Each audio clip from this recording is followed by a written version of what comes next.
రావణ్ను encounter చేయాలని చూస్తున్నారని ఆరోపించారు జడ శ్రవణ్. రావణ్ మీద ఎన్ని కేసులు పెట్టుకుంటారో పెట్టుకోండి, ప్రభుత్వ తీరును ప్రజలు గమనిస్తున్నారని మండిపడ్డారు. రావణ్ తప్పేమీ మాట్లాడలేదని పవన్ కళ్యాణ్ మాటలనే ప్రస్తావించారని గుర్తు చేశారు జడ శ్రవణ్.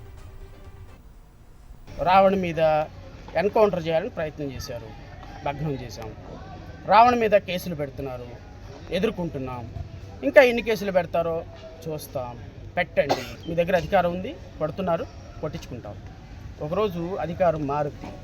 మేము కొట్టే దెబ్బకి మీకు ఆల్టర్నేటివ్ కూడా దొరకదు. ఎందుకు దొరకదంటే మీకు ఒకవైపే తెలుసు, నాకు రెండు వైపులా తెలుసు. లా అండ్ ఆర్డర్ని చాలా గొప్పగా పాటిస్తారని చెప్పిన ముఖ్యమంత్రి చంద్రబాబు నాయుడు గారు కొడతారు, ఇంతటితో ఆపేయండి.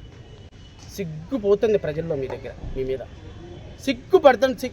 ఈవెన్ ఇంట్లో వంట చేసుకునే మహిళలు చర్చించుకుంటున్నారండి. ఏంది పని పాట లేదా ఏంటి? కోర్టు బెయిల్ ఇటు ఏంటి, ఈ అరెస్టులు ఏంటి, ఈ తలకాయ నిప్పు ఏంటి, ఏంది ఇది అని సిగ్గుపోయి పరువు పోతుందండి. మీ పార్టీకి వస్తున్నారు మీ మకాన. దయచేసి ఇంతటితో ఫుల్ స్టాప్ పెట్టండి. మరిన్ని అప్డేట్స్ కోసం ఛానల్ను సబ్స్క్రైబ్ చేయండి. నోటిఫికేషన్స్ కోసం బెల్ ఐకాన్ పై క్లిక్ చేయండి.